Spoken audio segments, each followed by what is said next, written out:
was hired out, it meant that he was rented. But did he get the wages? The wages went to Dr. Brown's widow to help her support the children.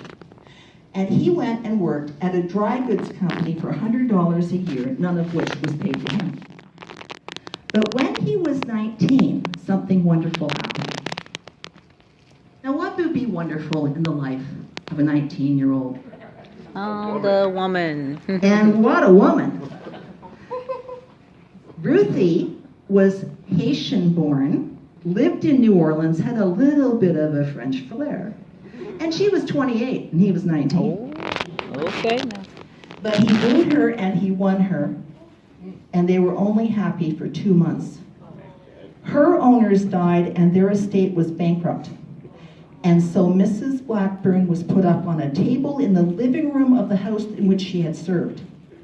And she was sold off to a man who collected groups of, quote, likely-looking slaves to ship down the river to New Orleans. And because she was beautiful, she was the most valuable kind of slave there was. She was going to the fancy girl markets, which is exactly what you think it is. 11 days later, her husband took her on a daring daylight rescue, and they escaped by steamboat, broad daylight, with forged freedom papers in their pockets, and they made it to Cincinnati, and they changed for a stagecoach. There's the fugitive slave notice that was published in the newspaper. Wurtz and Reinhardt was the dry goods store for which he worked. And it's the only description we have. We have no pictures. We have no pictures of these people. And they landed at Cincinnati, right in front of where the Freedom Center is today, on the 4th of July, 1831. You could not make this up if you tried. They took a stagecoach and went to Detroit, Michigan, where they lived for 2 years. During that time, they made friends with Benjamin and Deborah Willoughby and their daughters, Julia, and I can't remember the other daughter's name. Okay, I'm sorry to put you on the spot like that. And they made friends with Carolyn and French and her husband, George, and with Madison Lightfoot and his wife, Tabitha. And if you know the history of Second Baptist, you know that those three families were instrumental in founding Second Baptist a couple of years after this. But one day, Thornton was walking down the street, and a man he knew from Louisville recognized him and went back to Kentucky and told Blackburn's owners that they had discovered their fugitive slaves. The slave catchers came, the Blackburns were jailed, and then they were tried on a Saturday in June in that courthouse by Judge Henry Chipman. Even though the city attorney tried to get them off, they could not prove their free status. And so he had to condemn them to slavery. Now that courthouse had a big balcony around the top, room like this. And in that balcony, all afternoon, because everybody worked till noon on Saturdays, at noon, the black community was free to come in to the courthouse to finish their jobs. So they filtered in, and that court case went on all afternoon, and the ferry brought African Canadians over from Amherstburg and Sandwich. Windsor didn't really exist yet, but that area. They brought them over, and they stacked the courthouse, and the men were armed with guns and swords, and the women had grape shot in their stockings. They said, when the verdict came down, we will burn Detroit to the ground if you send these people back to slavery. Yes. Well, the sheriff believed them. So they put Thornton and Lucy in the town jail. And that night, Benjamin and Deborah Willoughby hosted a meeting at their house where they planned the riot. The very next day was Sunday, and Mrs. French and Mrs. Lightfoot went to the jailer and they said, "Could we please offer our friend the solace of friendship and prayer?" And of course, I always thought the jailer was kind of thick. He let them in, and they stayed till nighttime. At which point, two ladies, with their veils over their faces, crying into their handkerchiefs, go off down the darkened streets, and nobody looks in the cell till the next morning. Now you know that Lucy was in Canada. She was in Amherstburg, and Mrs. French was in her place, in her dress. Mrs. French almost got sold into slavery. It was a very dangerous thing to do. Unfortunately, her husband and Mr. Lightfoot both worked at the Steamboat Hotel where all the lawyers drank. And they went down and got one of the lawyers to come and help them free Mrs. French. But she went across to Canada, and she stayed there for a year after this. That next day, Thornton was brought to the door of the jail at 4 o'clock. Manacles on his hands, chains on his feet, the jailers on one side, the sheriffs on the other, and the slave catchers behind. And the other slave catcher is on the steamboat.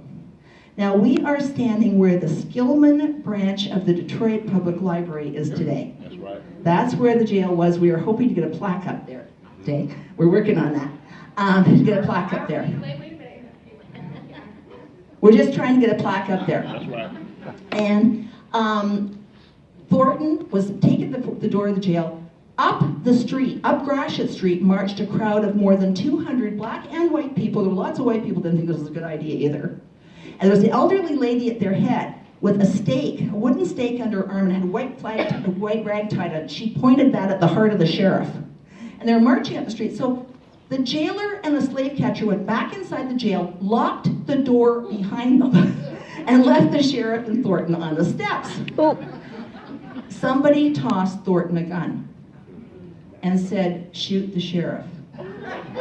I'm not making that up either. He didn't, but he fired in the air and all hell broke loose. The crowd surged forward. They grabbed Thornton from the door and put him from the door of the jailhouse, put him in a cart that was waiting there and took him off. 7 young men went with them, all of them fugitive slaves except one. They're the infantry. These are the people who could leave town. They all left with him. They went on a wild ride up through the woods and down to the River Rouge where there was a boatman waiting. And they got him across the river to Canada. The 7 men went with him, where they were all thrown immediately into jail because the mayor of Detroit had sent a letter across saying that the Blackburns had incited a riot and tried to kill the sheriff, who was really badly beaten up. And so they were jailed, and Mrs. Blackburn was brought to the jail too. How's my time? 5 minutes? Good. Pending the extradition request, the governor of Michigan demanded the extradition of the Blackburns. Now, this picture, that is not the current jail. That was not the jail at the time, but it's on the site in Sandwich, which is just below the bridge area where the University of Windsor is, okay? Yeah. And the bottom picture was actually drawn of the Windsor waterfront while Thornton and Lucy were in jail. So there's St. John's Church, the tall steeple, and to the left of it is the jail they were in. The judges sent to Toronto, there was 3 judges, and one of them wanted to send them right back so they could go to be tried. And the other 2 said, "I don't think so." So they sent it to John Colborne, who was Lieutenant Governor of Upper Canada and one of a long line of abolitionist governors we had. He invented a new law. He said, "We cannot send an accused criminal to a jurisdiction where the punishment for the crime of which they are going to be charged is harsher than our own laws will allow." Now, this may not seem familiar to you, but when I say that to a Canadian audience, they all go, "Oh yeah, that's what we do today." That's right. It is the basis of Canadian extradition law to this day, and everybody missed it till the Thornton Blackburns and Lucy Blackburn story came out. Everybody missed it. So they're rewriting Canadian legal history based on this. They went to Amherstburg for a year, and then they came to Toronto in 1834. And this is going to be the fastest version of the story ever told. But Thornton went to work as a waiter for 2 years. Yep. While he was waiting tables, he heard about a new kind of public transportation system that had just arrived in Montreal. And he sent to Montreal, he couldn't do it himself, somebody wrote the letter for him. And he built a hackney cab. And in the left bottom corner of that picture, there is a yellow cab that matches the newspaper description exactly as the yellow painted taxi with red trim that Thornton built in Toronto, and he ran the first taxi business in Upper Canada. Wow. I will close by telling you that the Blackburns did very, very well.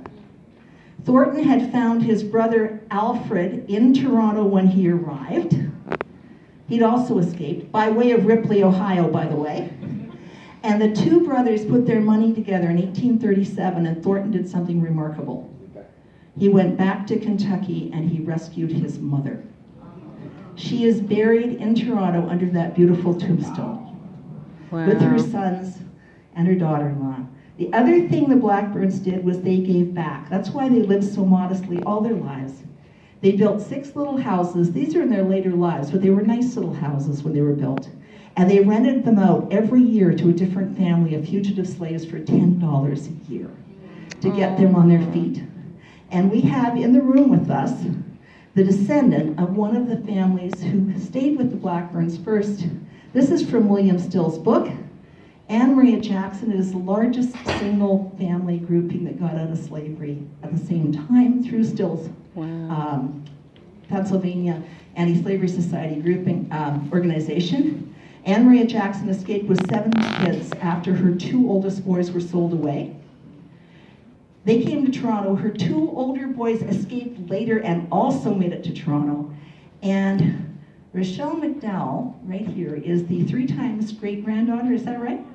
Of the youngest one of those kids who became Toronto's first African-Canadian postman, Albert Jackson. And Rochelle, put your hand up. Great. I can't tell you anymore. You have a book. But I will say that Gordon Blackburn, when he died in 1890, he left $18,000 in cash plus 6 houses, and he had been living without any old age pension and without working for the last 30 years. When his wife died, 5 years later, she had $13,000 left and 6 mortgages let out at 6 and 7% interest, which was 3% higher than the bank rate. So she was loaning on high-risk mortgages. I think she was the one who handled the money. Yep, probably so. Thank you very much, and I'm sorry for that.